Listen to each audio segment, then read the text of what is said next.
Another edition of Chicago Sports Overtime. I am Tina Nguyen, joined by senior writer for The Athletic, Ted Nguyen. Ted, thanks for joining us here.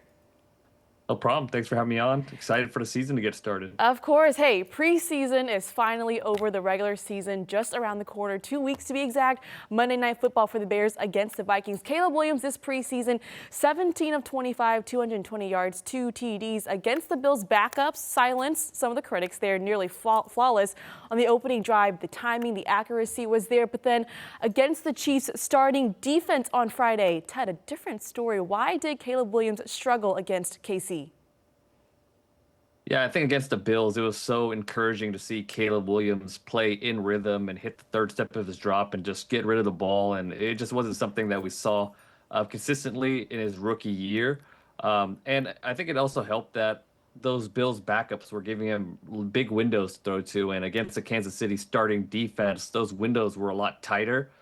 When he had to get to his third or fourth read, he kind of struggled. But I thought there were times where he could have tried to throwing the ball into tighter windows, and he just hesitated to do so. So I think right now he's learning the process of throwing in rhythm, throwing on time like Ben Johnson wants him to.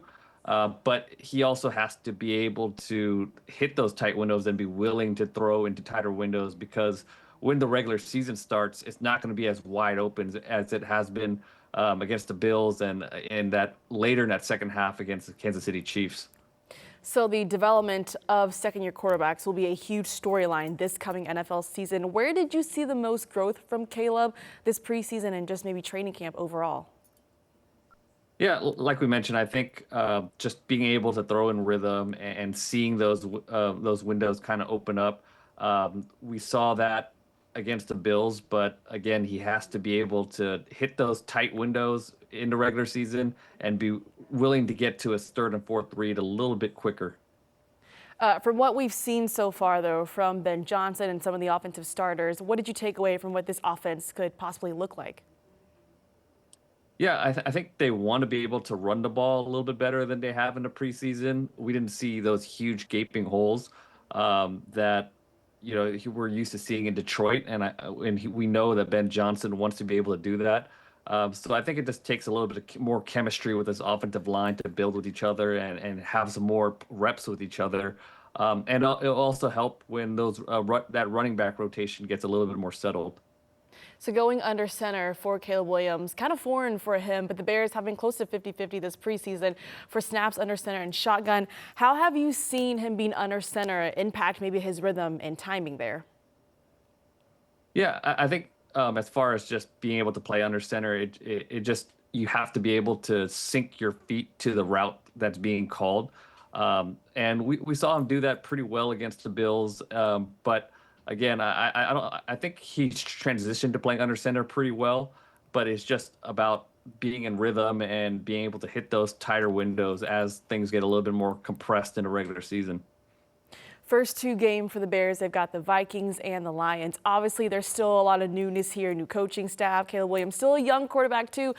Tell me, realistically, where do you think he will struggle the most when it comes to running this Ben Johnson offense?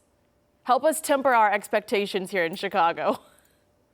Yeah, I think one of the reasons why he struggled a little bit more with the Chiefs was because the Chiefs and Steve Spagnuolo do a really good job of disguising their defense. They rotate their coverages, so that kind of caused him to hesitate a little bit. And then now you're playing the Minnesota Vikings and Brian Flores, who is maybe the best defensive coordinator at really confusing quarterbacks. So that's going to be a different type of challenge for Caleb Williams to be able to play in rhythm and see those windows open up when you're playing a defense as tricky as Brian Flores. And the Lions are a team that are really good at stopping the run, and they play really tight man coverage. So they don't try to trick you a ton, but it's hard to create separation against those guys. So it's going to be really up to the Bears wide receiver, Colston Loveland, to create separation for Caleb Williams when they do play the Lions. You just mentioned Brian Flores. The Bears, by the way, have the second toughest schedule in the NFL this season. His defense last year finished as a top 5 unit. Do the Bears have enough to beat the Vikings? The Vikings are going to be a much improved team, but they still have a huge question mark at quarterback, transitioning from Sam Darnold to J.J. McCarthy.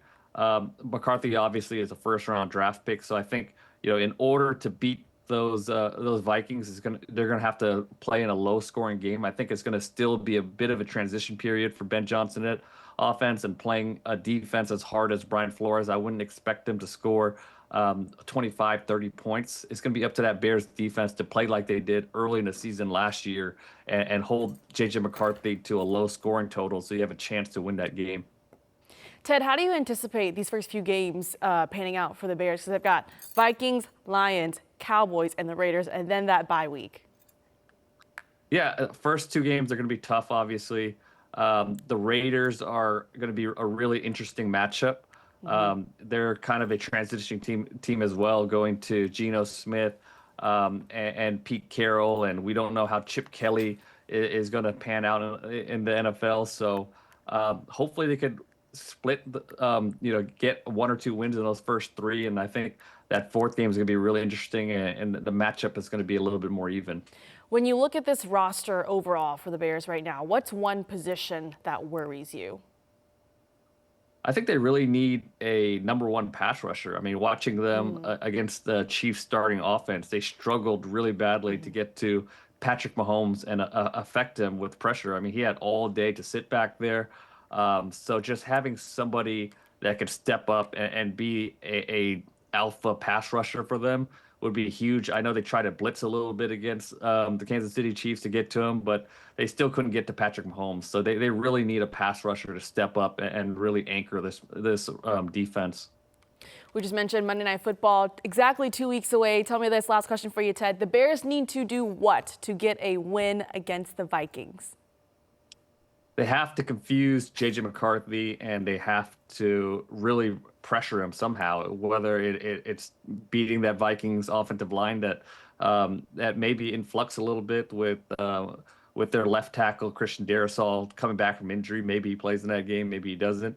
But they really have to affect J.J. McCarthy. I feel like that's their best chance. Like I mentioned, I don't think they're going to score a ton against Brian Flores. And that defense, they have to be able to hold that Vikings offense to 20 points or less. Exactly 2 weeks away, we'll have the real deal of regular season starting here for the NFL. Ted Nguyen, thanks so much for your time. And as always, we appreciate it. Thanks for having me on.